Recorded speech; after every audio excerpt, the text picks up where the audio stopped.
এ বিষয়ে বিস্তারিত জানাতে এই মুহূর্তে ঝিনাইদহে আছেন সহকর্মী লোটাস রহমান সোহাগ এবং চুয়াডাঙ্গায় আছেন সহকর্মী মাহফুজ মামুন। শুরুতেই সরাসরি যাচ্ছি সোহাগের কাছে। দফায় দফায় মুরগির বাদশা ঔষধ সহ খাবারের দাম বৃদ্ধি এবং কোম্পানি ও ডিলারদের কারসাজির কারণে ঝিনাইদহে দিন দিন কিন্তু লোকসানের সম্মুখীন হচ্ছে পোল্ট্রি শিল্পের যে খামারি তারা, এবং দিনের পর দিন এইভাবে লোকসানের সম্মুখীন হয়ে পুঁজি হারিয়ে কিন্তু অনেক খামার ইতিমধ্যে বন্ধ হয়েছে।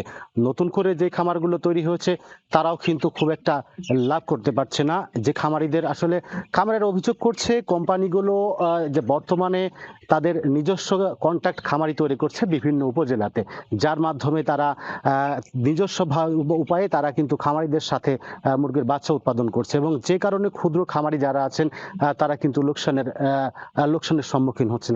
ক্ষুদ্র খামারিদের সাথে কথা বলেছি, তারা আসলে এমনটি জানিয়েছেন যে কন্ট্রাক্ট খামারি যারা আছে তারা কিন্তু যে দামে বাচ্চা পাচ্ছেন, ক্ষুদ্র খামারিরা কিন্তু তার থেকে 8 থেকে 10 টাকা বেশি দামে কিন্তু তাদের বাচ্চা কিনতে হচ্ছে।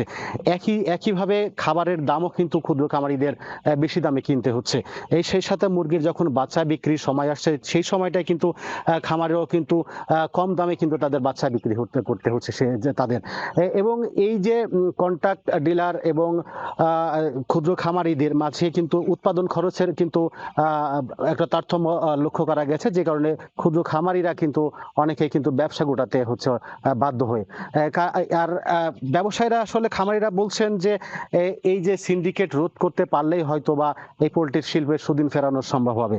জেলা প্রাণী সম্পদ অফিসার থেকে আমরা যতটুকু জানতে পেরেছি, জেলায় কিন্তু 6 উপজেলায় 1227টি ব্রয়লার খামার, 64টি লেয়ার এবং 732টি সোনালী মুরগির খামার রয়েছে।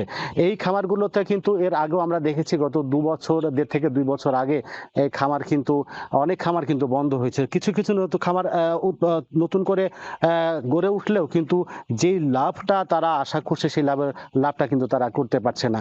কারণ হিসেবে আসলে সেই একই কথা হয়ে যায় যে তারা সিন্ডিকেটের কবলে পড়ছে।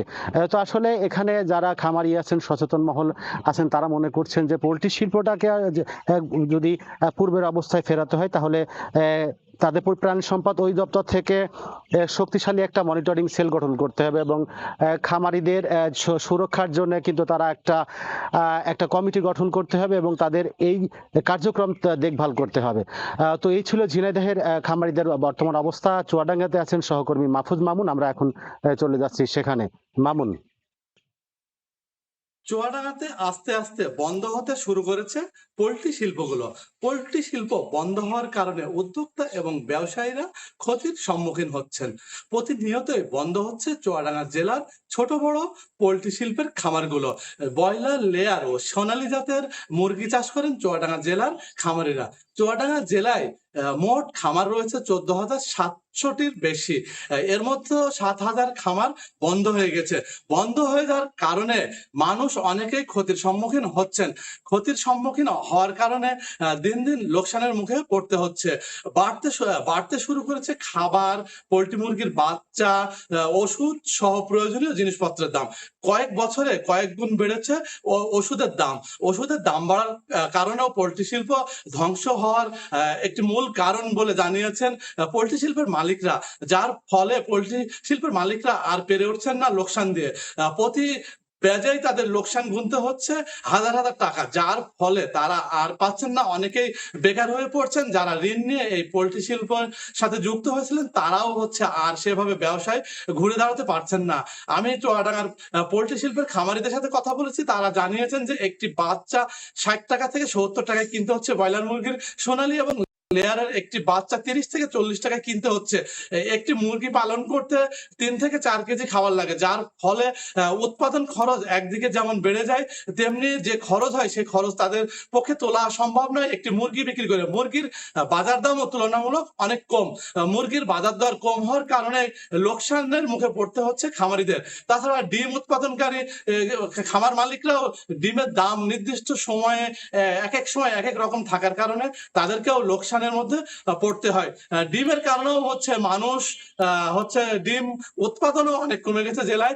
জেলায় ডিমের চাহিদা রয়েছে প্রতিদিন 2.5 থেকে 3 লাখের মতো, কিন্তু চুয়াডাঙ্গাতে বর্তমানে 1 থেকে 1.5 লাখ ডিম উৎপাদন হচ্ছে। জেলায় মাংসের চাহিদা রয়েছে প্রায় 6 থেকে 7 মেট্রিক টন, সেটাও হচ্ছে কমে গেছে, যার কারণ হচ্ছে পোল্ট্রি শিল্প বন্ধ হওয়াটাই মূল কারণ বলে জানাচ্ছেন সংশ্লিষ্টরা। পোল্ট্রি শিল্প বন্ধ হওয়ার কারণে জেলায় হচ্ছে অনেক বেকারত্ব তৈরি হচ্ছে।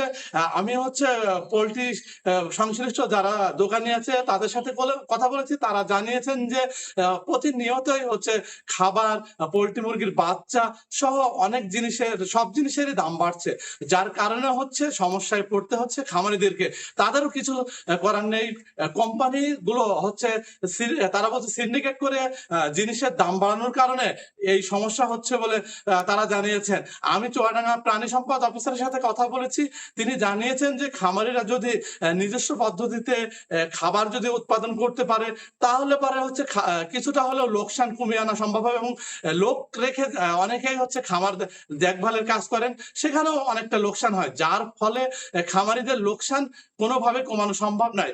এছাড়াও চুয়াডাঙ্গাতে একটি সরকারি মুরগির খামার রয়েছে, সেখান থেকে স্থানীয় খামারিদেরকে 12 টাকা দরে হচ্ছে মুরগির বাচ্চা সরবরাহ করা হয়, যা চাহিদার তুলনায় অনেক কম হওয়ার কারণে অনেক খামারিকে কম করে মুরগির বাচ্চা তারা সরবরাহ করে। এই খামারটি যদি আধুনিকায়ন করা সম্ভব হয় তাহলে হচ্ছে জেলায় যে মুরগির বাচ্চার যে চাহিদা এবং দাম অনেক বেশি থাকে, সেটা হচ্ছে কম করা সহজ হবে বলে আমাকে জানিয়েছে মুরগির খামারের ম্যানেজার।